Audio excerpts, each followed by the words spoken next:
Perhaps they'll die. Yeah. Oh yeah. Are they not enunciating them? No, it's just the way Joey Ramone like, sings, and they're New Yorkers. It's like it's as if a Valley girl was singing in a man voice. Perhaps they'll die. Like,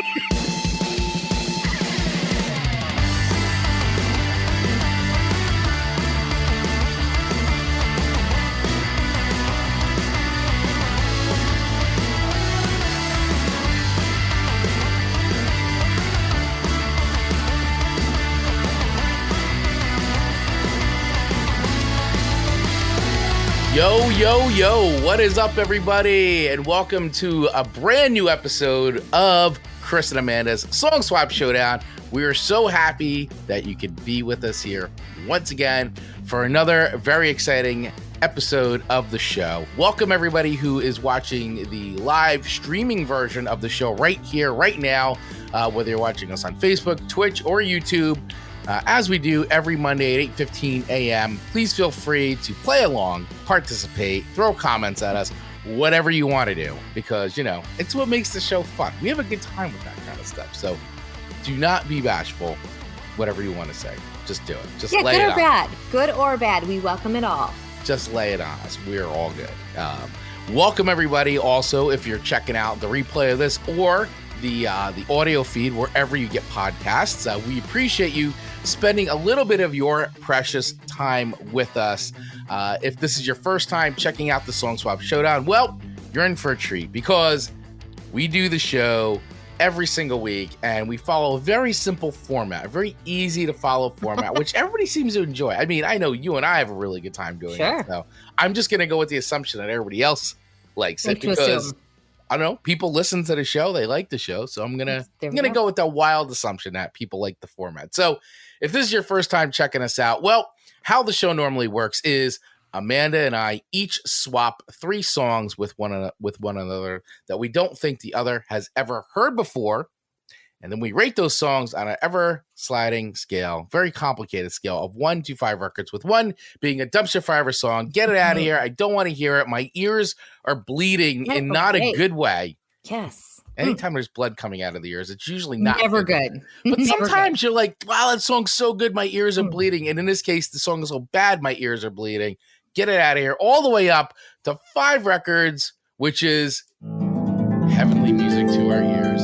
That's right. Beautiful. Eternal playlist. I'm going to give it the heart on Spotify. Yes. So the AI learns and recommends that type of music forever for that song. I'm going to add it. I'm going to hit it on shuffle, replay, the whole thing. That's 5 records. I will say our show probably has had Spotify go to my algorithm. Like, what's she doing? She just hearted what? Yeah. Because it would have been a song I would have never other heard before. And now I'm hearting something crazy. How funny would it be if the algorithm actually kind of talked back to you like that? Was like, wait, this is not your normal selection. Are you sure you want to heart this song? Yeah, it's like 2001, like How Computer, like, Amanda, are you sure you like this song? Are you sure you want to like this? Was this done in error? Well, why are you listening to this? Like, it just actually started. You're like, wait, what? Like, I'm judging. Yeah. It may get like that at some point, which would be I feel like it is like that without the words. Yeah. Well, Spotify has this DJ. By the way, Spotify's not an official sponsor of the show. I just want to say we're just but because we use Spotify for like everything according with the show. But they have that DJ function where the DJ talks to you. Because I don't know if you've tried it yet. I haven't played with that. You've sent that to like myself and others, and I meant to go back. You know what? I got to see if I can find it real quick. DJ us up. Come on. While we're doing this. Let's do it live. Now I'm not going to be able to find it. Isn't that the way when you're trying to find something? But I do think, I think Spotify has that judgmental tone sometimes without the actual words saying it. Yeah, I think so too, right? It's just like, I can't find this DJ set. They just updated stuff, and now I'm like, I don't know where the heck it went. It was like right at the top, and now it's DJ Spotify. Do you like name your DJ? Oh, here it is. It's a AI DJ playlist. All right, here we go. Let's do this. Let me see if he's gonna come on. Let's see. I love that Chris is the tech savvy one who can just like instantly. Hey, how's it going? I'm your DJ X. Glad you're here. There it is. Kicking off this Monday, your kind of music. Hannah Wicklund first. You know, okay. So I just have to say that is a very, all right. Because I hearted this song because this was a song you gave me on our playlist. Mm-hmm. So when I heard that, I will say I love Spotify. I love that it's commercial free listening. If you're a premium person, it's so amazing. Right. But until I heard that, I kind of missed the element because I'm not listening and looking at my phone necessarily knowing exactly who that song person is. Right. And so if a DJ was kind of coming in and saying, and now, like, I never get annoyed with the personalities on radio. I just get annoyed with the like constant ads. Yeah, I mean, and that's the way they make the money. I mean, absolutely, that's why radio is free because you have sponsors paying. Absolutely, so I get it, but I do miss a sponsor for this show. Absolutely, I believe in sponsorship. I get it, but sometimes they're so long, right? But I do. Yeah. I really loved. I feel like I haven't realized how much I love the element of that personality talking about the music. So I'm going to have to activate this on my Spotify. Chris, thanks for the reminder. You are welcome. You are totally welcome. Always bringing it to the table. It's actually fun. It's like, it kind of talks to you and it'll play like a bunch of songs and it'll be like, here, we're going to mix it up a little bit. This is based on something that you've listened to last year. Like, it's kind of funny. Like, it really pulls through like your listening habits. So I love it. But yeah, at some point it's going to be like, you chose these songs? Like... It's hilarious. But yeah, it's give it a try. If you have Spotify, once again, not an ad for Spotify, but it is all fun to play with. So anyway, let's get into what is today's show about, first of all. We've got, this was like, if you listened to our last show, so if you're listening to the shows in order, right, and you're listening to all the episodes in order, if you hang out with us on a weekly basis, you know that last week we literally have like live brainstorming happening on the show. And so this came out of like the idea for this show literally came out of like last episode.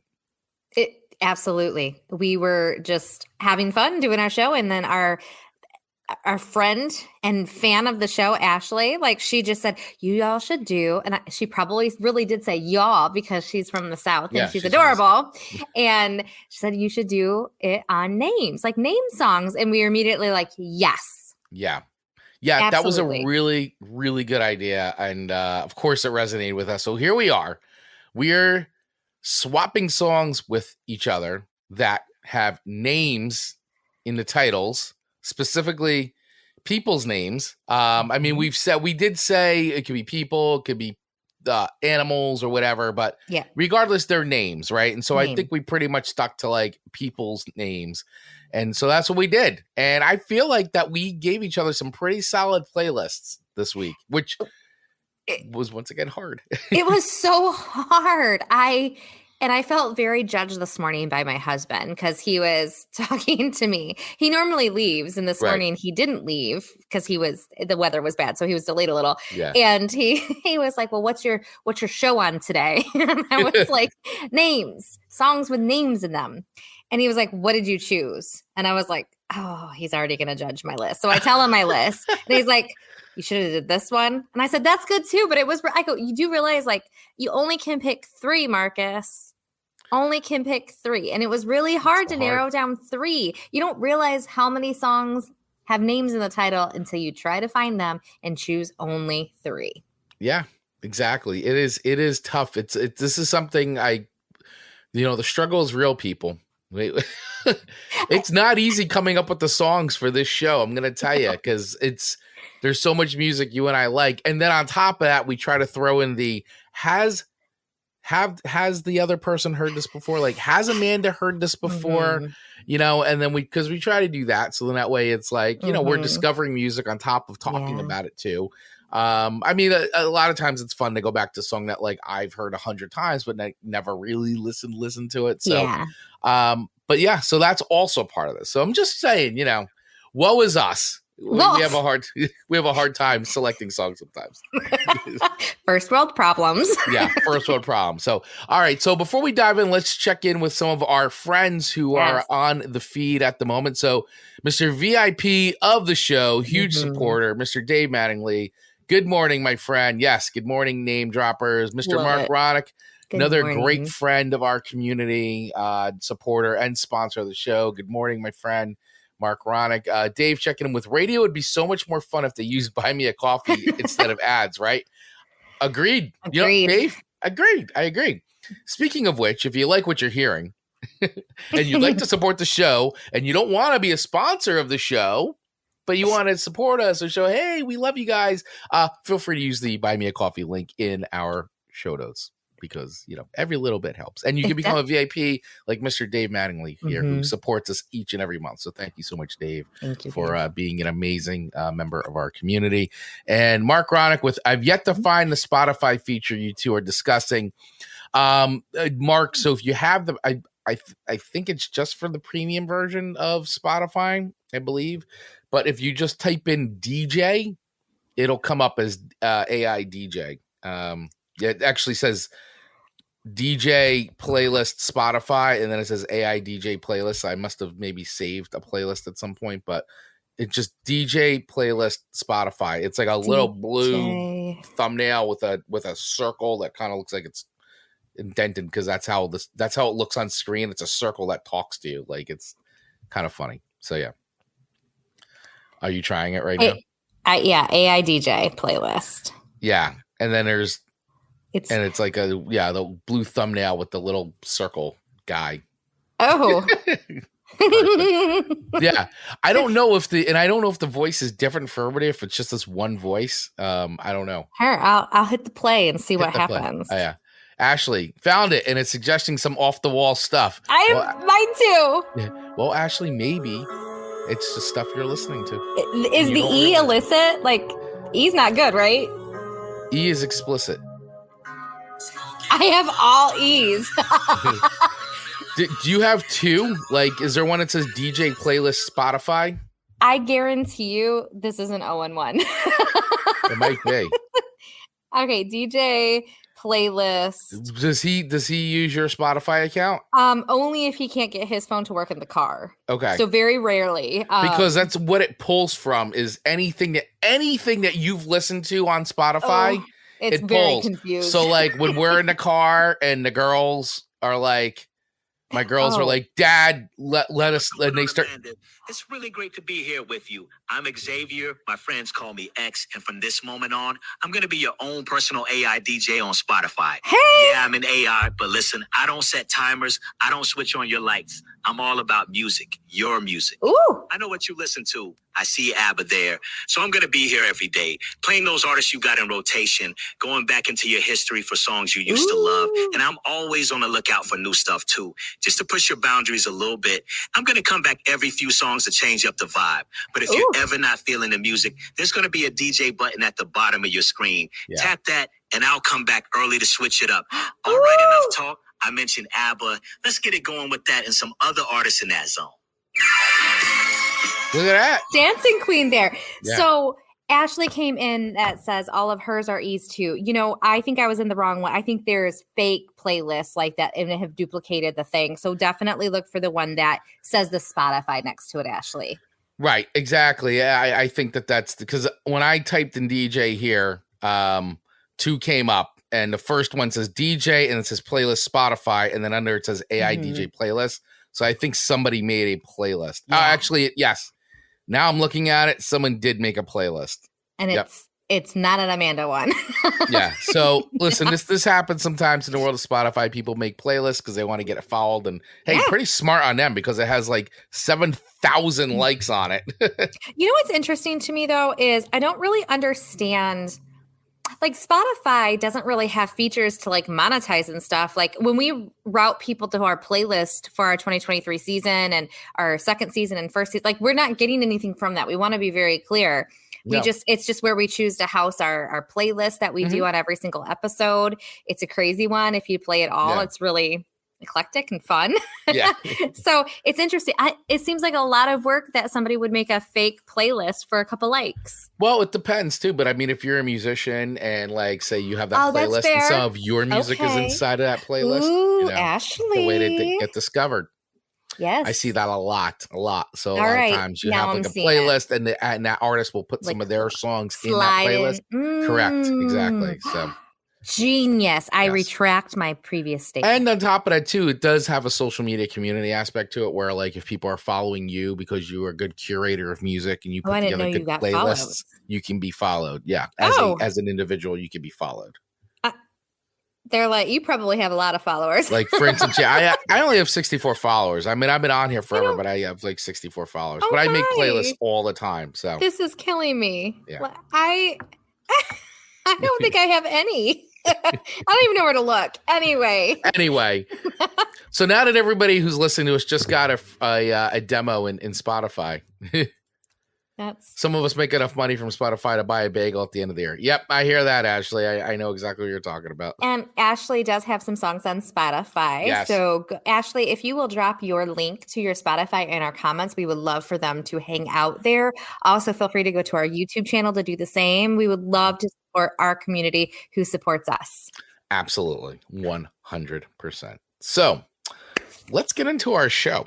Yay! So we had some really interesting picks for each other this week, which I really liked. I feel like we kind of went into different spots, which was good. It was a really good mix. So I'm going to start this week because I actually liked your first pick. So you gave me 3 songs, right? 2 I'd heard before. 1 I have not. This is the one I had never heard before. I'd never heard Polk Sally Annie. And I'm going to say this was performed by Elvis Presley, but not his song. Correct. Which, a lot of Elvis songs obviously were him doing covers, or people had written songs specifically for Elvis, or he did standards, things like that. But Polk Sally Annie, song I'd never heard before, and I was like, what a name of a song! Like, is it like? And it tells a story. It really does tell a story. So of course, in my complex research on songfacts.com. But yeah, seriously, I went to songfacts.com where they had a really good write-up about the history of the song and really kind of chronicled it a bit. So, and there's actually, if you Google this, I'm telling you, you will see a lot of information about this song, where it came from. I think American Songwriter had a really good write-up on it too. So regardless, the song, Polk Sally Annie, was written by Louisiana singer-songwriter Tony Joe White. And it is acquainted with the American Southern cuisine, polk salad.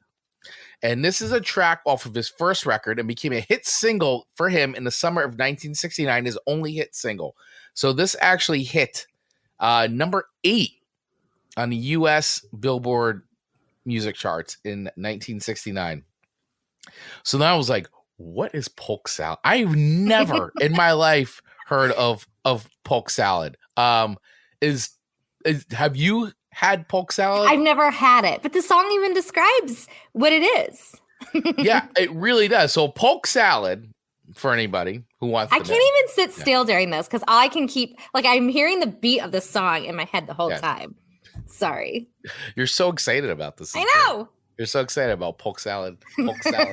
So polk salad is made from the leaves of the polkweed plant, but it's not something you're going to be able to find in grocery stores, says Song Facts, because it's toxic. Okay, you have to boil it a few times before you can eat it. Isn't this amazing that you can make a salad out of something that you have to figure out how to make it? It's poison. It's crazy. But Joe White explains that the song's folksy introduction, that the plant, the polk is a plant that grows out of the woods and in the fields, and it looks like something like a turnip green. He then introduces Annie, a hard scrabble woman who made polk salad for her family since that's all they could afford to eat. Right? So White himself grew up in Oak Grove, Louisiana, near the Mississippi River, and wrote what he called swamp songs about the folks from the area. Annie, she could have been maybe 1, 3, or 4 girls along that river because all the girls were kind of tomboys, he said in a 2013 interview. They loved to fish, climb trees, and shoot rifles, that kind of stuff. So Annie could have been anybody. It's just like Old Man Willis, Roosevelt, and Ira Lee, and all those were real people that I grew up with. White does say he enjoys a good polk salad. I ate a bunch of it growing up on a cotton farm, he told us. It grows wild and you pick it at certain times during the year. You boil it and cook it like greens. My mother said it had a lot of iron in it and stuff for us kids. So it was something that tasted real good to me back then. I still eat it every sprig. Can you imagine, like, just eat it? It's got a lot of iron and stuff. Imagine the trial and error, like, oh, didn't cook it long enough. They got her. Yeah. Oh, my God. Can you imagine? Let's give it another go and cook it a little longer this time. That'll take care of it all. And it did. Unbelievable. And it's funny. So here was some other like really fun stuff, which once again, never heard this before, but that being in the late 60s, many listeners thought that polk salad was code for marijuana. Oh, geez.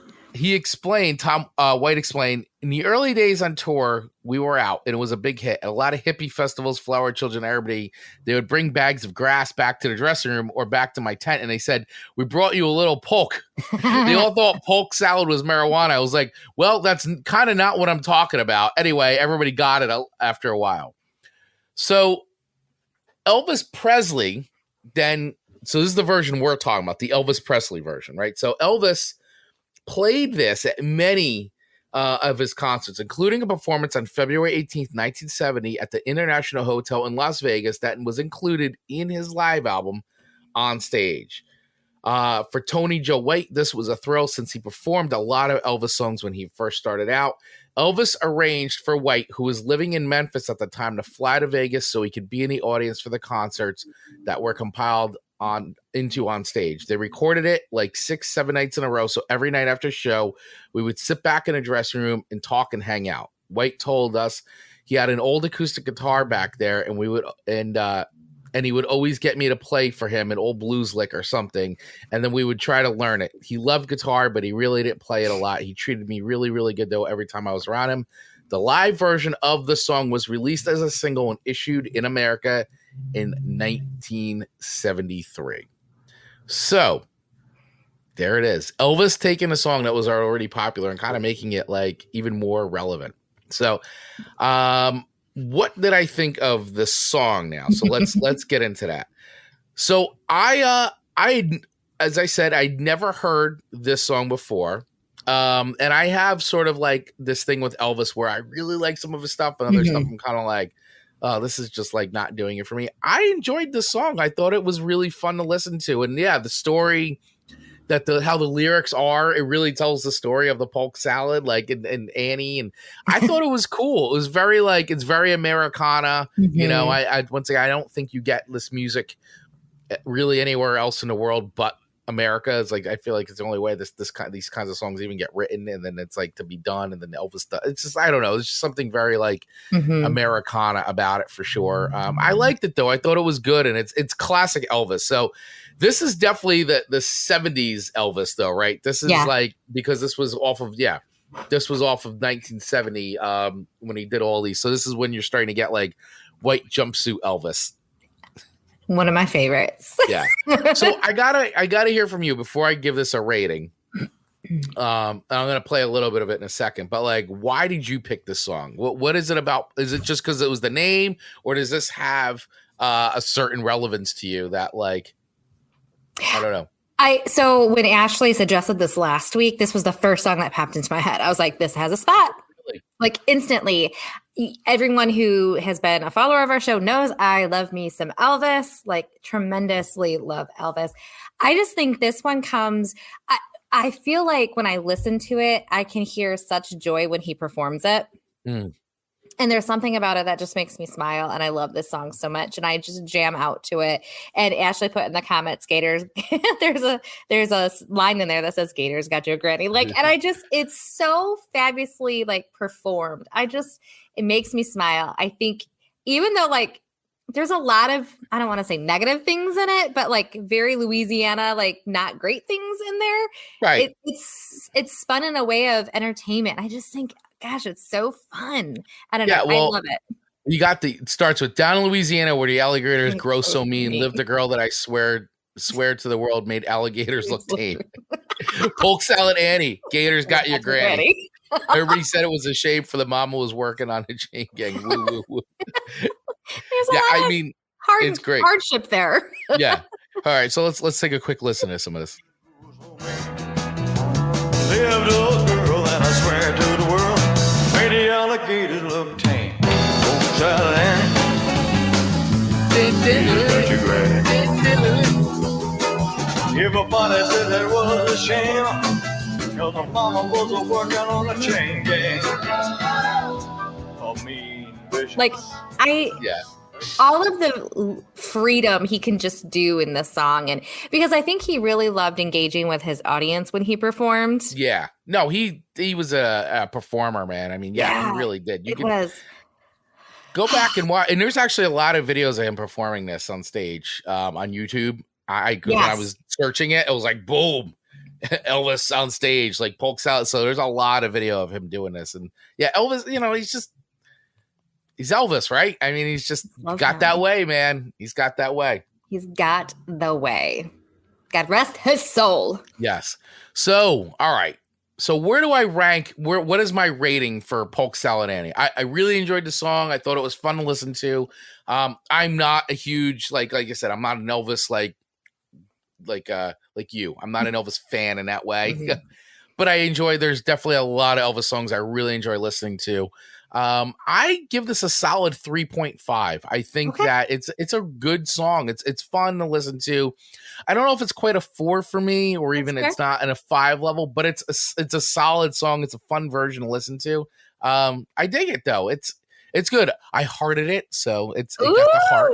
So maybe it'll show up in the Spotify DJ, which is why you heart things, because the algorithm learns. But I did. I like the song, but I give it a solid 3.5. I think it's a good tune.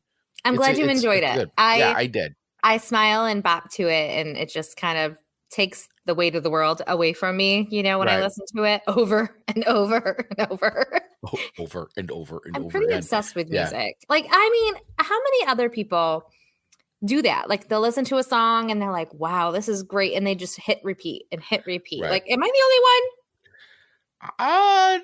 No, I mean, a lot of times too, like I'll do the, sometimes I listen to a song and I forget that sometimes I'll just keep playing the song over and over again, on Spotify. So it happens to me. I don't know if I do it on purpose. I think sometimes it happens more on accident, but. Oh, see, I'm definitely a purpose person. I get fixated on a song and then I just go, oh, I'm in the mood to hear this song 20 times in a row. Yeah. Well, I mean, I definitely get fixated on songs though, for sure. I mean, I go through that. Mm-hmm. I get that. Life hits you sometimes and you just become equal with a song and you're like, wow, this speaks to me. Yeah, absolutely. All right. So I accept your 3.5 records. Yeah. I appreciate that you liked it and found it fun. I did. I do. I did. So that's fun.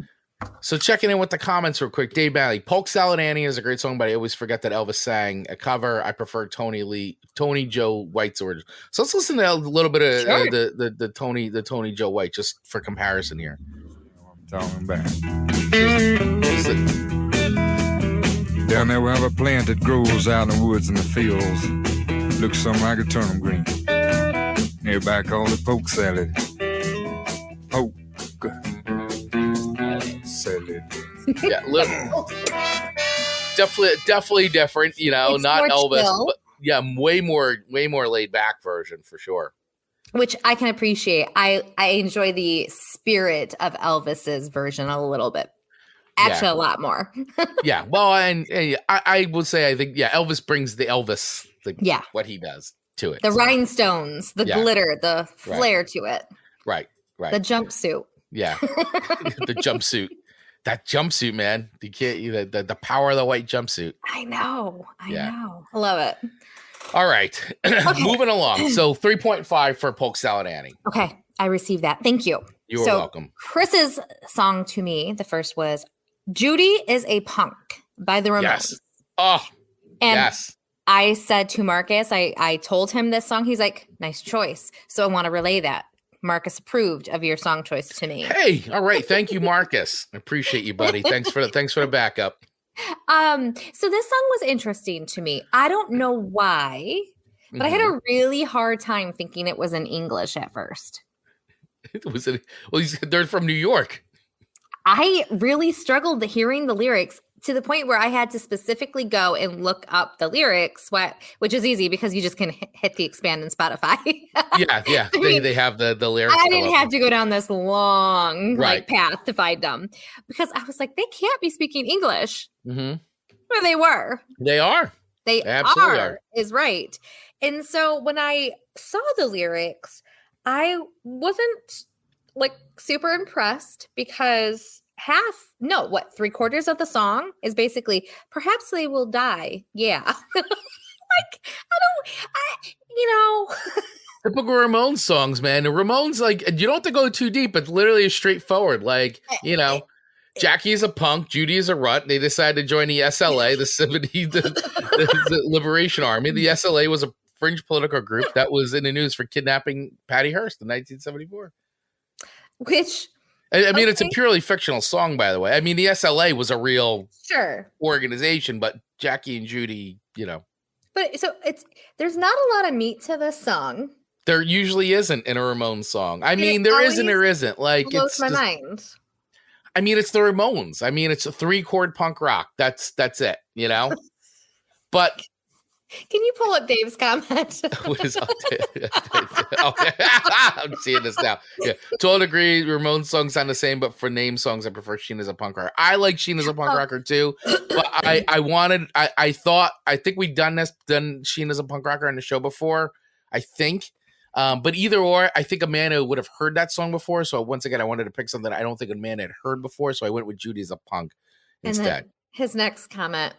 Amanda had to look up the lyrics for a band that rarely uses all this. Yes, it's true, Dave. Nailed it. I mean, when you put it like that, Dave, makes me feel a little shameful. Maybe my ears just weren't good yesterday. Yeah, I mean, Yeah, okay. But it was funny because I really enjoyed the Judy is a punk. Or I'm sorry, Jackie is a punk. No, do I have it back? Jackie is a punk, Judy is a runt. They both went down to Berlin, joined the Ice Capades, and I don't know why. Perhaps they'll die. Oh, yeah. And so when I put it into I put this into my friends list, Jackie is a punk, Judy is a runt. I'm like, man, that describes half my friend list. Yeah.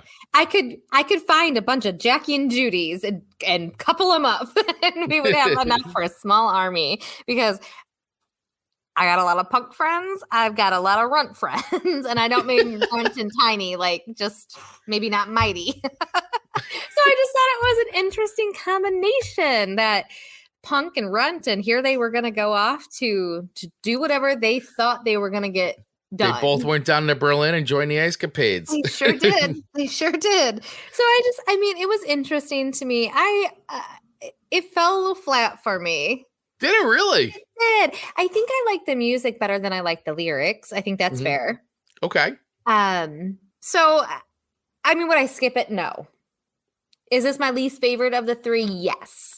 It's going to come on your DJ now. I know. DJ All of a sudden you're going to be like, Amanda, I know how much you loved Judy is a punk. Yeah. You're going to be working in pressed rows, and then all of a sudden this is going to come on. Those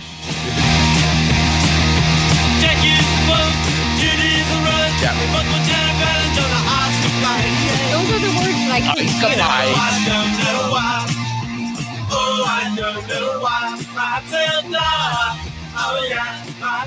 I don't know why I have such a hard time understanding those lyrics. It's perhaps they'll die. Yeah. Oh yeah.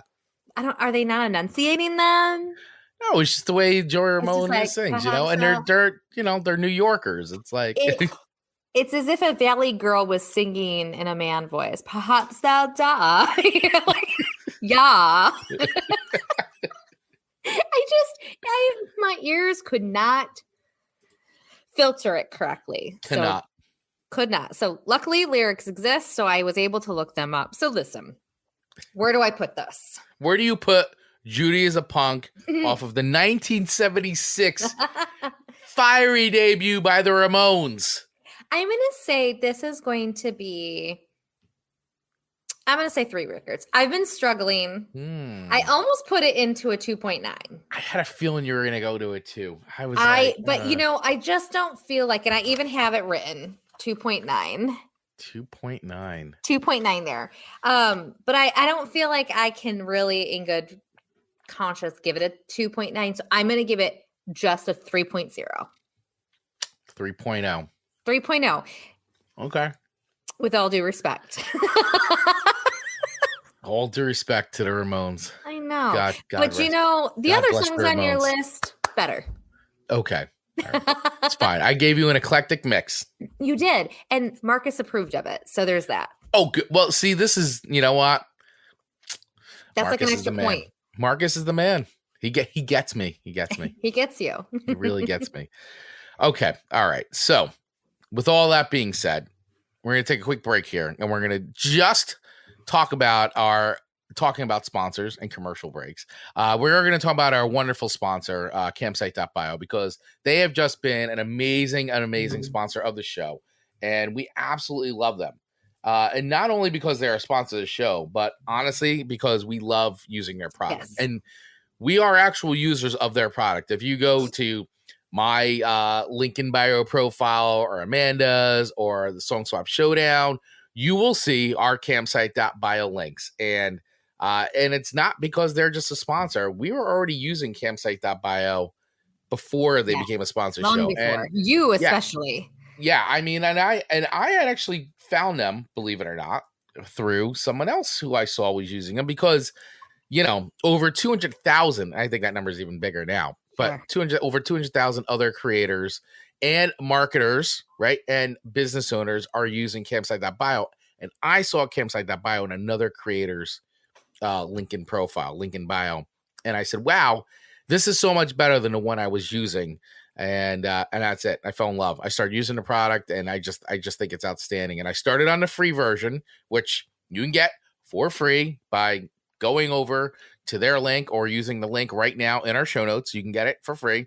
Or if you want to upgrade to the pro plan, which is absolutely worth it, you can also use that link in our show notes. And there's a coupon code. Copy and paste that coupon code in your checkout, and you're going to get $10 off your pro plan.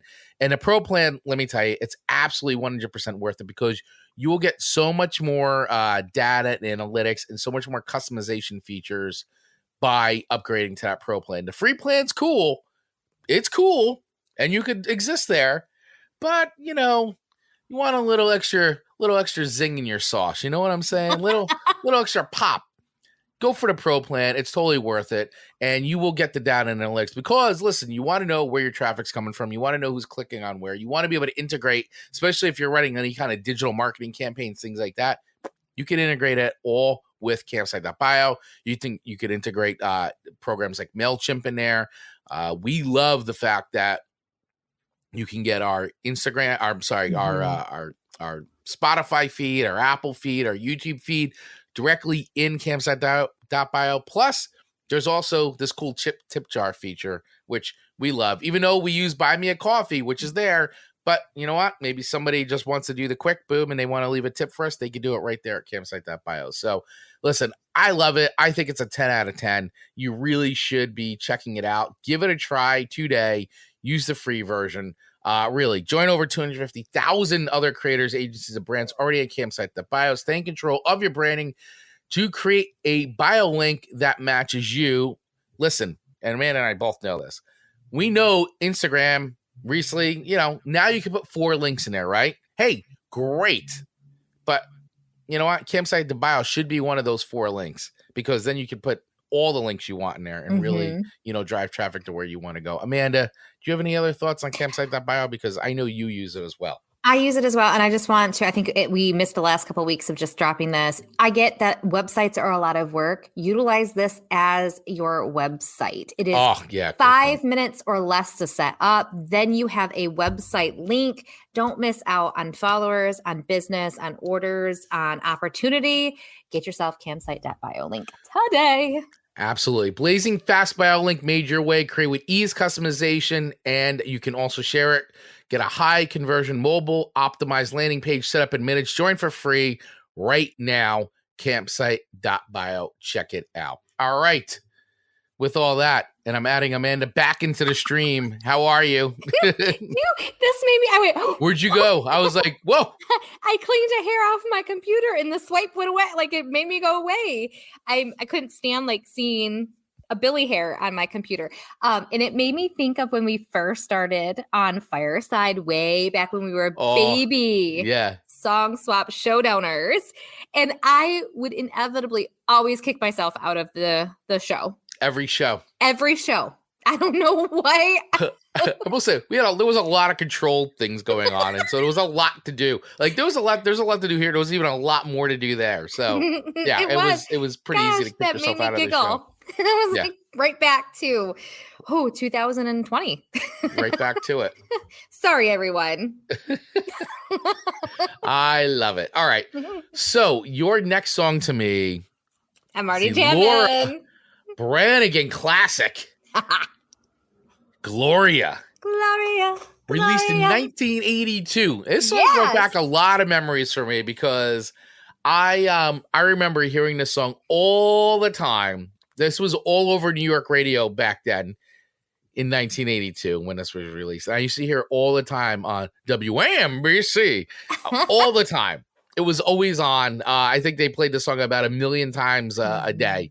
And but it's you know what? It's a good tune.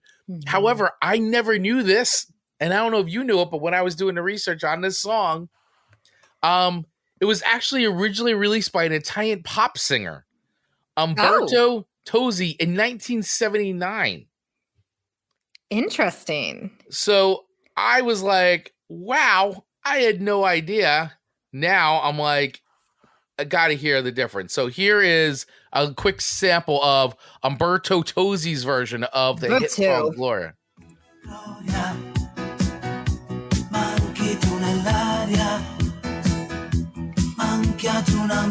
It's pretty true to the tune, but it's lacking the pizzazz. So obviously in Italian. So this was a hit in his home country and across Europe. And the big difference between this and that version was that in the lyrics, the original song, in the original Italian version of the song, the singer is longing for Gloria. In a Branigan's version, she is addressing Gloria, whose head is scrambled over a guy. Gloria seems to be on the verge of insanity. Are the voices in your head calling, Gloria, Branigan asks. So Umberto Tozzi wrote this song with Italian composer Giancarlo Bagazzi. The Canadian songwriter Trevor Vike, who wrote some of Sheena Easton's hits, worked on Branigan's version and is credited as one of the songwriters. After touring as a backup singer for Leonard Cohen, which also I did not know, Laura Branigan signed with Atlantic Records after auditioning for their chairman, Ahmet Ertegun. Her first single, All Night With Me, stalled at number 69 in the U.S., but her next single, Gloria, was a winner. She had an impressive run of hits over the next few years, including Self-Control, which went to number 4. And that one was also a cover of an Italian song written by Giancarlo Bagazzi. This version of the song, Laura Branigan's version, charted number 6 in the UK and number 2 in the United States. It also earned her a Grammy nomination for Best Pop Vocal, but she lost that year to Melissa Manchester's You Should Hear How He Talks About You, which I have no idea about that song. I don't even know that song. And here it won. I don't know it either. The song was also recorded by Sheila. The song was recorded by Sheila B. in French. And interesting enough, each version of the song, Italian, the original Italian, Laura Branigan's version, and Sheila B. all have somewhat lyrical different meanings and are not literal translations. Wow. Now here's another fun thing. So we always talk about songs being played at sports games and things like that, which is sometimes I'm like, I know you haven't heard the song, but I'm sure you've heard it at a game. Sure. Right? Yep. So the St. Louis Blues, right? If anybody's an NHL hockey fan like I am, but the St. Louis Blues started playing this at home games in 2019 after 6 of their players experienced the power of the song on January 6th when they were in Philadelphia for a game against the Flyers. The players went to a private club run by the Mummers Brigade, the Jacks NYB, which had adopted Gloria as their theme song. That night, the Philadelphia Eagles of the NFL won an exciting playoff game against the Chicago Bears. The club played Gloria, and the place went nuts. The players convinced the team to start playing the song at home games after wins, and the crowds loved it. The team, which missed the playoffs the previous years, were off to a sluggish start, upped their game, and finished third in their conference. In the playoffs, they made a remarkable run, winning the first Stanley Cup franchise history when they defeated the Boston Bruins.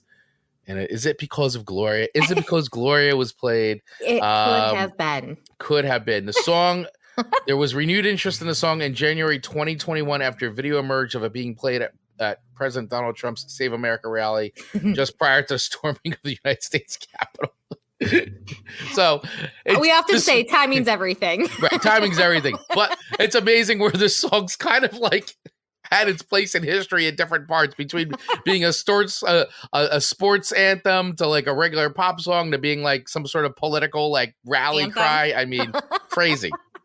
But still very good song. Very good. And it's amazing. It's really amazing how this song has taken on a life of its own over the years and still continues to go. Mm-hmm. So I really like the song. And like I said, it brings back a lot of memories for me as far as, you know, growing up and hearing it all the time. I mean, this was such a staple of like New York pop radio back then. And you know, when I was growing up here, you know, being in this New Jersey, New York area, I mean, it's like between Z100, WPLJ, WNEW, the 105.5 WDHA, K-Rock, I mean, WNBC. I mean, it was like literally you could turn the dial and boom, you had every music that you could possibly want, and everything that was popular was played. So I definitely, and on top of that, MTV, you know, this was on MTV a lot too. So there was like no escaping the song, and it is pretty infectious, I would say. It's got a great hook. It holds up, man. When you hear it, you're like, all right. It's great. It's a good song. And she sings it with such conviction. She really does. I was probably 4 or 5 years old singing this like my life depended on it. I have always loved this song. Yeah, I was going to say, so what inspired you with this song? Like, where does this fall for you? Is it like you're saying you've heard this song, obviously. And so where does it rank for you? Or like, where did you first hear it? And, you know, what is your connection with it? My older sister, obviously. A lot of those 80s songs. Because I was very young in the 80s, but I always loved music in the 80s. And you can remember music far earlier than you can remember a lot of other things. And my sister would play like this and her Michael Jackson records and all of the other stuff. And I would just feel it so strongly. Like, and I was so little, like I had no experience in life. And here I was singing Gloria like my life depended on it. And like I had the friend in which the song is referencing. Yeah. It just is. All the voices in your head. I probably was doing like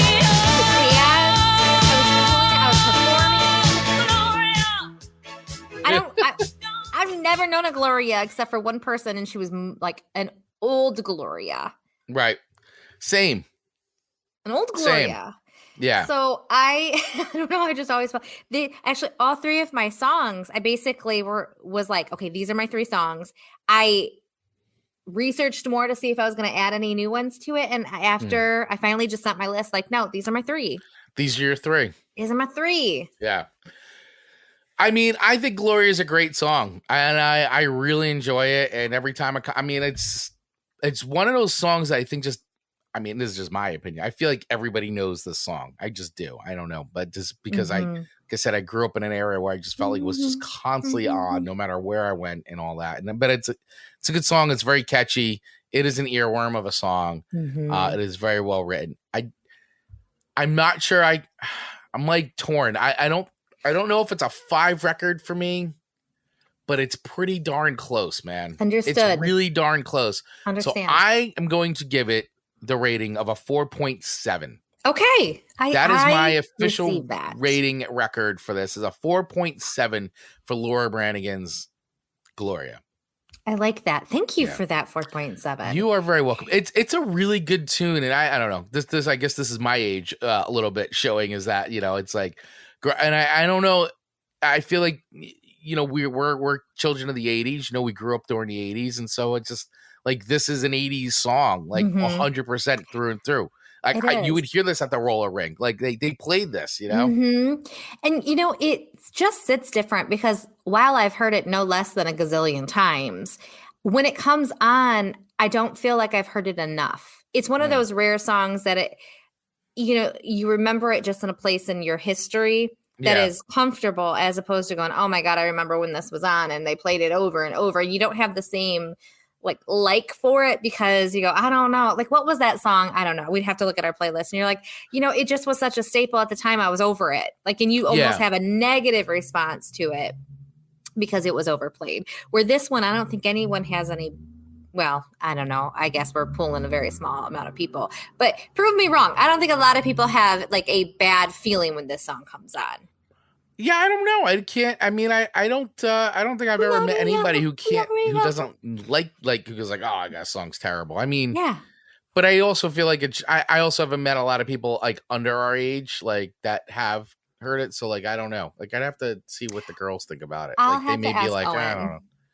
Yeah, I had to see if the girls have had an experience with this song or not. Well, and even Marcus didn't say it was stupid. Which is something because he would say if a song's choice was stupid. Well, Marcus is also our age. Like he's, you know what I'm saying? Super fair. Super fair. He's also grew up the same time we all grew up. Decade. And so it's just one of these songs where we grew up with it there. It was big. So big. And it's still relevant, but like it's, I don't know. So good. I feel like that our age group is the one that really digs the song. Although, it may, but hey, listen, we've seen this time and time again, right? Songs that we grew up on and we're like, whatever. And then they break because they show up on a show and they get rediscovered, or someone makes a TikTok with it and it gets rediscovered. And if anybody follows us on social, I don't want to divert too much, but if you follow us on social media, and we talked about, the wreck of the Edmund Fitzgerald, right? Because we just had Gordon Lightfoot recently pass, and so we put out a couple videos. We did a little tribute to him. We put out some clips from that, but then I looked on because I checked Spotify's Viral 50, right? Because it's like here's the songs that are viral in the United States right now. You're so good at keeping up on those trends. And would you believe that? At number 16 is the wreck of the Edmund Fitzgerald. Trending on, and Sundown is number 26 on Spotify's viral top 50 viral songs in the United States, which is updated pretty week. Like this was last updated actually May 8th, right? So that's today when we're recording this episode. So 2 of his songs are on the top 50. 2 of his songs are trending in the top 50 viral charts. Did you know that there's the church that every year does the bell for every lost life of that shipwreck? I did not know that. Yes. And so when he passed away, they did the bell for all of the people that were on the shipwreck and one extra for him. Oh, that's nice. Isn't that so sweet? That. And there was lighthouses that were lit up on his honor. So I just think he really left an amazing legacy through his music. Man, I agree. Oh, and by the way, so he's got 3 songs trending. Number 33 is If You Could Read My Mind. If You Could Read. Oh, I love that song. Those are 3 of his songs trending in the United States right now as viral hits right now. So just bring it back to Laura Branigan's Gloria. Yeah. Very easily, she could be trending very, very soon. I mean, we've seen it time and time again with so many artists. Like, it's so true. I think Kate Bush is still blown away. Her song "Running Up That Hill" as being featured in Stranger Things. Still, I still see her do interviews being like, I cannot believe that song is taken on the life that it has. And I want to say, until you have taken your last breath on this earth, your life is not done being lived. Like, you do not give up on yourself no matter how old you are. There are so many older people on TikTok that are like living their best life now because they found their people. Like, it's so much fun. So I mean, to think that Kate Bush has this extra little like life that, to your point, she probably would have never predicted. You just never know what the next day is going to bring. So keep doing you. Keep doing you. There you go. Well said. Well said. Okay. All right. So my next song to you, it's funny, right? I'm not even going to preface it. Forget it. You just go and I'll talk later. So what's really funny is Marcus calls my mom Rosalita. Yeah. Okay. So anytime, never to her face, but always behind, like in our home. So what was Rosalita up to today? And so he always calls her Rosalita. Like, never anyone else has called her that. So every time, so when you sent the song, it makes me smile because it makes me think of my mom. This was the only song of the three that I knew. Okay. With that being said, I really remember it differently. Okay. It's really interesting because it wasn't like I knew it super, super, super well as a child. But I mean, obviously it was a popular song. So I knew of it, but I was like, why do I feel like that's different? So I feel like in Amanda fashion, I made up some lyrics, made up some noise to it. So when I'm listening to it for our show now, I'm like, that sounds different. And maybe a cassette tape sounds different. Maybe the vinyl records sound different. I mean, you just may have a different memory associated with it too, you know? And so it's like, and if you haven't listened to a song in a long time, you know, you're like, wow, I just remember this differently. Like, and it's probably been, I mean, more than 20 years since I probably had heard this song. Okay. It had not really been on my radar. This is the difference between where we live geographically, by the way. Of course. But I was interested. So I was looking up, I thought I had a screenshot of it. Yeah, I said see screenshot, and screenshot's not there. But anyway, I thought it was interesting, the story behind the song and how this was basically about a mother. Like the song's about a mother who didn't really approve of a relationship. And it just was it's a longer song too. So I appreciated the storytelling element of it now that I'm 41. As opposed to when I was younger, I just listened to the tune more and I enjoyed the sound of the song, but I had no clue about the song. So it was super fun.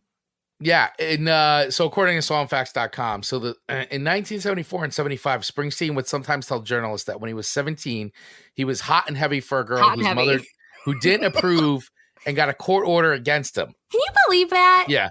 She would call the cops if she saw him. So Bruce had to come by on the sly. He said this was the inspiration for Rosalita, specifically the line, "Mama, she's home in the window waiting up for us." Springsteen considers this the best love song he's ever wrote, which he would often declare before performing it. It's proof that a love song does not have to be slow or sappy. Yeah, Rosalita, Come Out Tonight. That's the official name of the song, which a lot of people just call it Rosalita. But yeah, that's the song. And it was released in 1973 on The Wild, the Innocent, and the E Street Shuffle. So I will, so of course the guy from New Jersey gives you a Bruce Springsteen song. I will say it took me I love him. 3 seasons of this show to give you a Springsteen song. I will say that a guy, me, being from New Jersey, I am not a big Bruce Springsteen fan. I never got wrapped up into the Springsteen cult here in New Jersey. But I will say the first 4 Bruce Springsteen records I think are solid. They're really good records. So I don't consider myself a giant Springsteen fan, but I really enjoy those first 4 records because, especially here, growing up in New Jersey, it's like all you've ever heard is Bruce Springsteen. But there is something about which I know I'm not the only one, but it is the Jersey sound. Like, I feel like that in this song in particular sounds to me like, I don't even know. It doesn't even really make sense. But if you were to say, what does New Jersey sound like? It sounds like Rosalita. I'm going to listen to it again with those ears because I feel like I understand what you're saying.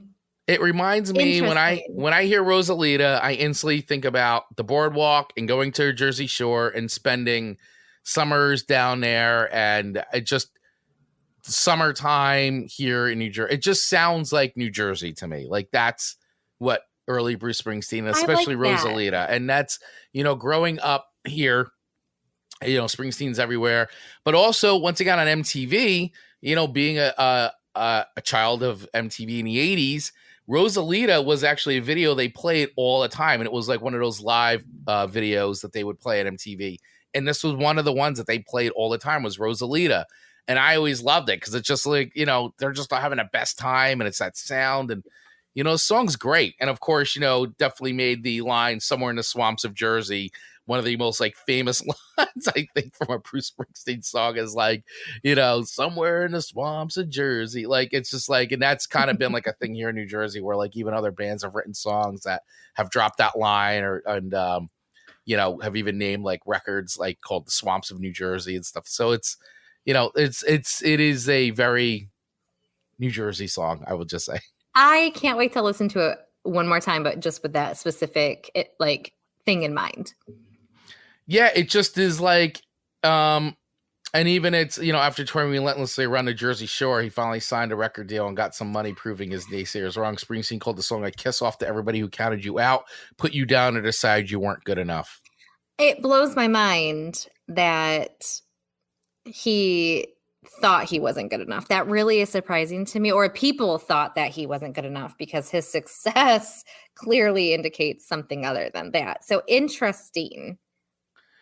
Yeah, and this is one of the this is just one of the songs that, when I will always say I used to say this to people all the time. I still say I'm not a Springsteen fan, but man, I love Rosalita. I think this song is just great. And listen, Born to Run, all those, yeah, but like, I don't know. I think Rosalita, this is a chef's kiss song.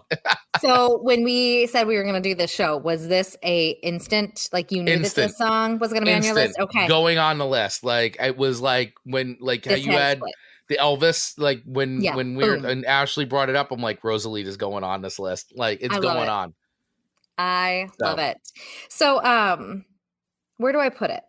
Where do you put Rosalita? Where do I put it? So I, unlike you, have a few other favorites. Like I think we've had is it Secret Garden? I think is what the official title is. Yeah, I think so. Yeah, Secret Garden. We chose that, or I chose that for a previous show because I really am a fan of his. Some of it, not all of his songs. Yeah, but there are some that just speak to me. So I am a fan. Where do I put this? I enjoyed this. I feel like I have to still digest it as listening to it as an adult. I still am not quite going, why do I feel like it's different? So I really need to figure out why I feel like I should know this differently because that's bothering me. But so with that aside though, and there's that little clappy part, like there's that the little clappy part. And I'm like, oh, that's bonus points for me because I love good clappy parts. So all right, this is going to come in. I'm going to do 4.5. 4.5. I have 4 written down, but I feel like you've talked me up 0.5 records. Okay. All right. So 4.5. My story. Your story. A little bit my story. You did campaign. Yes. Yeah. So 4.5. Yeah. Dave Manley. The only Springsteen song I like is this cover for "Oh Mary, Don't You Weep." Oh Mary, Don't You Weep. Yep. And his favorite Gordon Lightfoot song is "Don Quixote." That's a good one. Yeah. Man, we should do a whole episode on his songs. We could do a Gordon Lightfoot song, but then it's like it's tough because I guess we're just Then it's just a ranking. It's just a ranking. I don't know. We'll have to figure that out. That is true. We'll have to figure that out. I mean, we did the Beatles one. We did. His catalog is just so phenomenal. It's a massive catalog. Bravo to him. Yeah. What a talented man. By the way, Rosalita was also used in the final episode of The Office, by the way. Was it really? Yeah, it plays while Michael and Dwight are dancing at Dwight and Angela's wedding reception. Oh my goodness. What a classic. We're rewatching The Office for the gazillionth time. Yeah. I mean, it great never gets old for me. What a great show. Great show. Oh, man, that like when Michael leaves in the last episode, those were something. Those were something. Okay.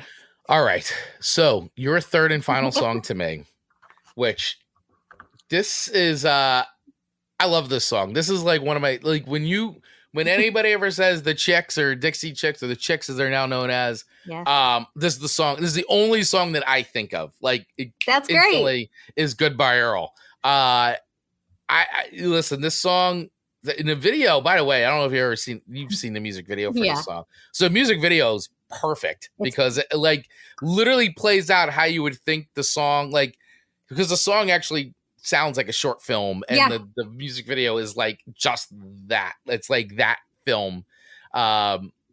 It's a great, and we've talked about this before, murder ballads, right? In country, the murder ballad seems to be a thing. And so this is a murder ballad. And listen, if you don't know the song, right, I'll play a little bit in a bit, but basically the Goodbye Earl is the story of a woman exacting the ultimate revenge on a violent husband. And it was written by Dennis Lynn, who is best known for writing the 1972 Elvis hit. Do you know what song this is? No. Burning Love. Lynn had written several other songs that included a character by the name of Earl, most notably The Queen of My Double Wide Trailer by Sammy Kershaw, and his track was an effort to kill off the Earl character. Lynn also played acoustic guitar in a Dixie Chicks recording of this song. So, that's interesting. So he took this as an extension to another song to conclude. Right. That character Earl's kind of like been, I guess, in his songwriting anthology. The song actually stirred some controversy and was for its take on spousal abuse and was banned by several radio programmers, if you can believe it. But I don't remember that. Neither do I, but I guess maybe I guess it depends. Maybe it doesn't say what states or counties. I mean, I'm sure it wasn't, because I mean, it was a huge song and it was everywhere. So I can't imagine it. It didn't really slow the song down. That's for sure. I listen, there's a lot that can be said about this song, but first of all, I think it's a great song. I love Natalie Maines, the way she sings this with her attitude. She's got such great attitude. I think she's got a great voice. And this song, like, I can't even hear anybody else doing this song but them. And I know other people have done covers. There's the one band that I've played for you before, which I think they do a really fun cover of it, is the punk rock band that I've done where they do all the covers of. They basically take songs. I'm pretty sure you may have sent me them. Yeah, I'm gonna cue that up real quick because they do a really funny version. Oh yeah, Me First to the Gimme Gimmes. Yes, they do a really fun version of this. Marianne and Wanda were the best of friends all through the high school days. This is a good version. Both members of the 4-H club, both active in the FFA. After graduation, Marianne was looking for. It's a fun version of this song, but it's like, but this song really lends itself to being a punk rock song because it is a punk rock. This is a punk rock song, man. And no offense to them being, as a man who's singing it, there's something way more convicting when Natalie is singing it with her sass. It's almost like you all have been warned. Yeah, there's the one part. She's got that great line in here. She's like, Earl. What's that, Earl? This breakdown, though, I love the way that breaks down right here. She held Wanda's hand and they worked out so good. And it didn't take them long to decide Such a that Earl had to die. I mean, listen, you've been warned. I love it. Goodbye, Earl. It's like great. It tasted all right to me. It's so great, man. So great. Oh, it's great. And I think I don't know. I love this song. I really think it's really well done. It's fun every time it comes on. And yeah, it's a murder ballad, but you know what? Earl deserves what he gets. I'm just gonna say he deserves it. He got it. It's great. 5 records. And this song is a 5-record song. It really is. It's great. The la la la's of how they, as they say in the song, they ain't losing any sleep at night over this. I mean, it's really amazing when you think about it that they made a country pop song that is a murder ballad a hit. I mean, it charted number 19, and this was released in 1999. And you think, like, it's a song about revenge where they literally murder this guy, and it's a fun sing-along song. And you're fully aware of what you're singing. Like some songs 100%. make you switch you. Like you start singing because you're like, I love this. And then you're like, oh, what am I singing? But this, it's very clear what you're singing and people sing it anyway. It really is. And Taylor Swift has said that she's a professed Dixie Chicks fan. During her Los Angeles stop on a 1989 world tour, she revealed Goodbye Earl used to be her go-to talent show song. I believe it. And she once invited Natalie Maines to sing it on stage with her. That's fun. I'd love to see some of those Taylor Swift, talent show tapes. Talent show tapes of her doing Goodbye Earl. Well, and she has, unfortunately, if Taylor Swift would have sang this song now without the Dixie Chicks or the Chicks singing it before, I think the hate Taylor would have gotten. Oh, yeah. Would have been significant. Like, oh my gosh, blah, blah, blah. The Chicks sing it. Like, no one questions it. I mean, that's the thing is, like, and I've always liked Natalie Maines. I think she's great. I mean, listen, the Chicks as a whole they're awesome musicians. They really are. But there's like the way she sings this, I'm telling you, like, this is as punk rock as you get for country. Like, and on top of that, it's in the shell of a pop song, which I just think is genius. I really do. That's why it's 5 records. It checks the boxes. And I like it. Not a big country fan, but like they're kind of like they're always there's a lot of marrying of the worlds. Right. I love that. Yeah. It makes me think of fried green tomatoes. Taylor Swift, Taylor Swift, she would have dug that hole a lot deeper if she covered it now. True. Well, I accept it as 5 records. Thank you so much. I'm so glad you liked it. And I do. And I was glad you put this on here. I was actually like, oh yeah, I forgot about, of course, Earl's the name, but it's a good song, man. It's a really good song. I love when it comes on at the bar too, because people sing along with it. It's always great. With conviction. Yeah. I like I know I talk about TikTok a lot on this show, but it's just what we do.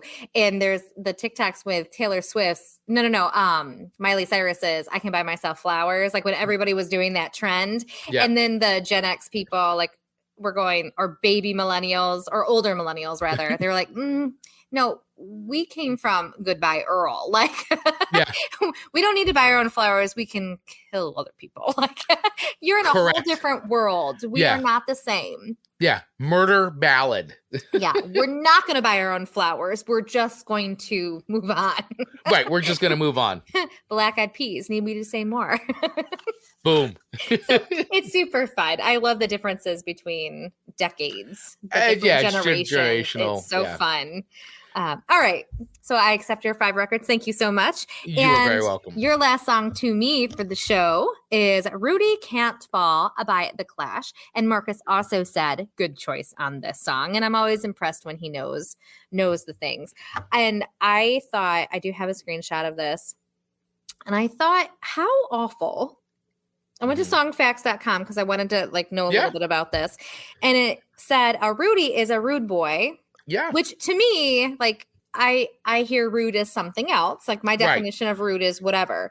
Right. But in England, it's a much different. Yeah. It's derogatory, basically. It says, which is a term for the first English generation born to Jamaican parents who had immigrated to England. Mm-hmm. So they called the Jam English generation. These rude boys were often looked down upon as irresponsible and such. And I just thought that was really, ooh. Right. So I respected where this song came from after I did a little bit of a research. So had I not did a little bit of research on it, I would have probably put it in a different category. But speaking of, we have 2 songs that were basically being utilized during election seasons. Yes. So you just referenced Trump's and Gloria, and then Rudy Giuliani used this for his 2008 bid at the Republican Party or nominee. Which I just find fascinating. And we don't get into politics in this show, but honest to God, why would someone say, Rudie, this is a really good idea?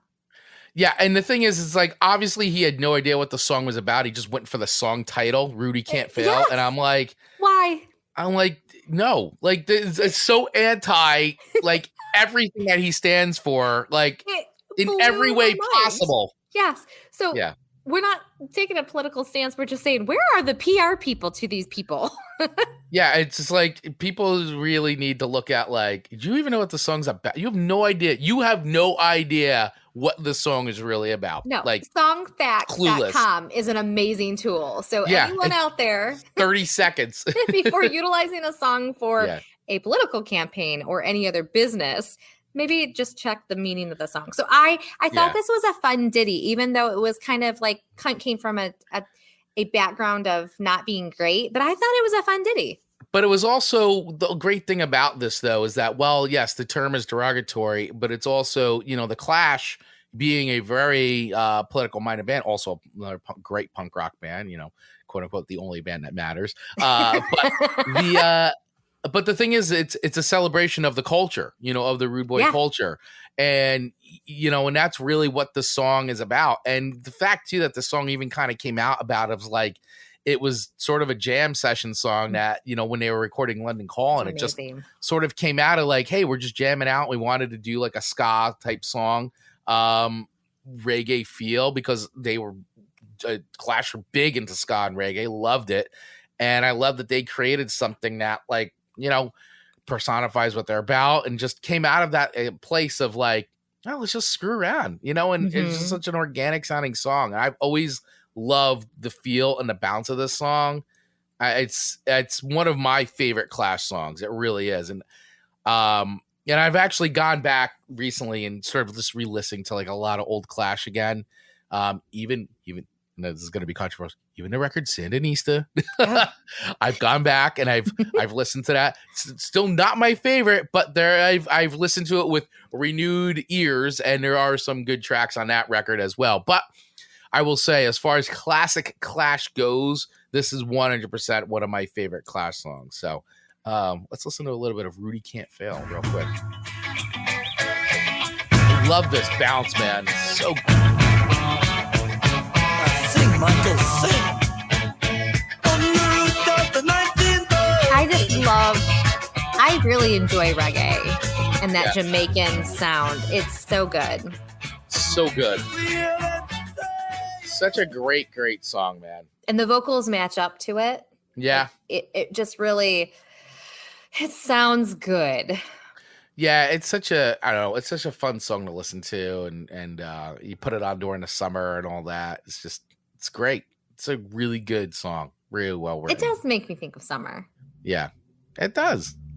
So where do I put this? Well, Dave Mattingly agrees. Rudie Can't Fail is a great choice. First time I heard it, I thought they were singing Rudie Got Bail.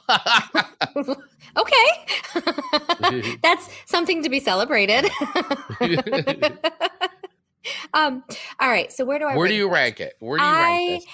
I'm going to put this at like a 3.9. Okay. I think this will come into be that 4 record range here. Because it's on my playlist, but it's not quite there yet. But I think it's going to get there. So I think a 3.9, knowing that it's going to hop up to that 4 range. It's definitely going to hop up. I agree. It's just not there enough to say like this is a 4 record for me yet, but it's got potential. Okay. All right. Rudie Got Bail. Rudie Got Bail. Rudie Got Bail is probably going to be a 4 record here in the next week or so. Yeah. Okay. I'm going to call it Rudie Got Bail like for the rest of my life. Thank you, Dave. That was very, very, very well said. Wow. What a show. What a show today. Great songs to talk about. This was a lot of fun. Ashley, thank you so much for suggesting this on our show. So this was a really good one.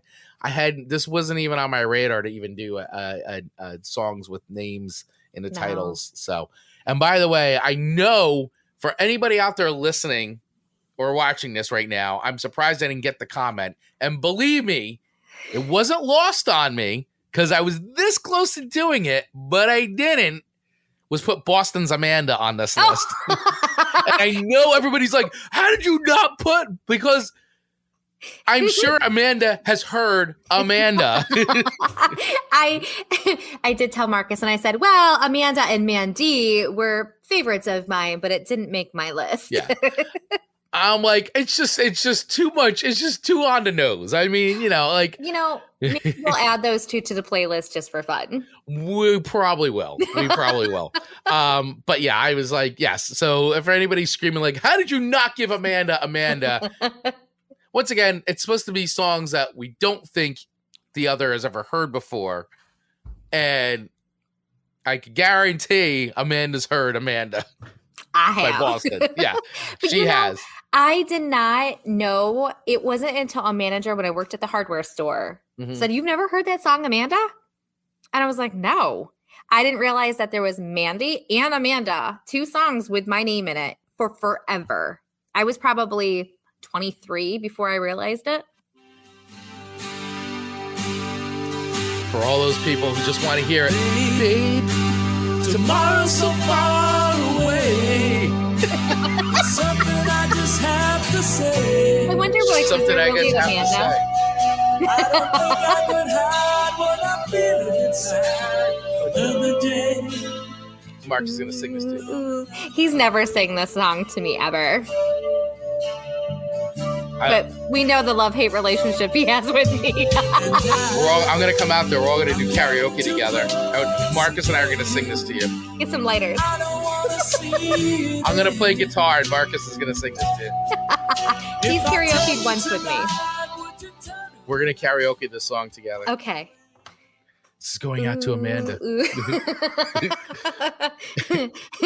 And if there's a good chance there's 5 other Amandas in the bar because that was like one of the number one names growing up. I had 3 Amandas in my kindergarten class. I think I've said this before. And there were 5 kindergarten classes. So it wasn't like they were just all like, oh, let's put them all in one class. No. There's plenty of Amandas in each class. Interesting. Yeah. Very, very interesting. And I was the only one that my dad named. And they didn't have a name for me until I was born. And he's like, I guess she's an Amanda. So boring, right? Oh, that's hilarious. Dave coming in. My late. Sometimes I get out of nerves by parroting CCRs. I want to know, have you ever seen Lorraine? I used to do that to. So my older daughter, her name's Jana. So I used to always do David Bowie's song "Changes," and I used to go Jana, like instead of "Changes." I used to do that all the time. And that Aerosmith song "Jaded," I used to say instead of "Jaded," I used to say "Jaded." And when I make any song turn into Owen, he just sits there and he's like, "Please stop." Yeah. Parents are so lame. Parents just don't understand. We're like, hey, we're so funny. Like, guys are so lame. Oh my gosh. But being a parent, I'm not speaking for everyone, but being a parent to me is one of the most fun and most rewarding things in this world. So I gotta have fun with it.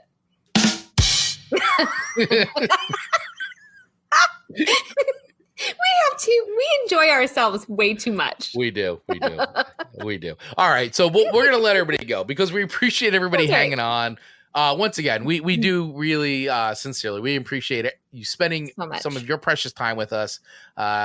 We just do. We appreciate it. We get it. We understand. There's a lot of choices you have, but the fact that you stick around, you hang out, you listen to us, you watch us, we truly do appreciate it. So please make sure if you want to continue having fun with us, join our Facebook group. It's the Song Swap Showdown backstage group. Use the link. It's in the notes. You can get access to it. It's completely free. There's no subscriptions or anything like that. You can join it. Have fun with us. We're always posting stuff about the show. We're continuing conversations. And it's also, as you've seen or as you heard, it is a place where you can become part of the show and help us pick themes, help us pick songs. Like, you have a voice in the show. So please join us there and have some fun with us. We appreciate it. Also, as we always ask, please hit that follow button wherever you're listening to the show or that subscribe button wherever you're watching it, especially on YouTube, because when you do that, it actually does help the show grow by helping others to discover the show. And please make sure you do the same for your favorite creator that you're watching or listening to, because at the end of the day, it really does matter.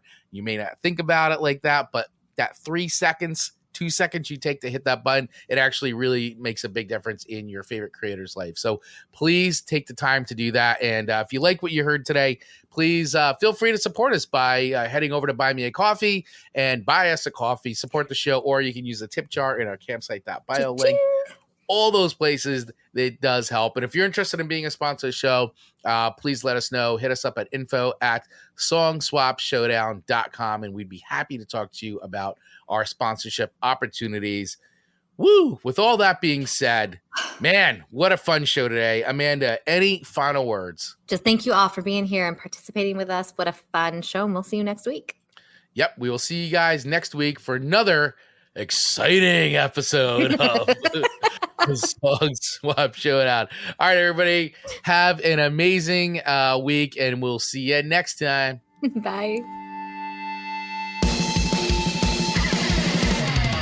To get notified every single time we drop a new episode of Chris and Amanda's Song Swap Showdown, just hit that follow button wherever you get your podcasts. If you're interested in becoming a sponsor of the show, please use the email address in our show notes and we'll get right back to you. And last but not least, please feel free to follow us over on our social accounts on Instagram and TikTok at Song Swap Showdown, or join our ever-growing community in our Facebook group by using the link in our show notes. Thanks for listening.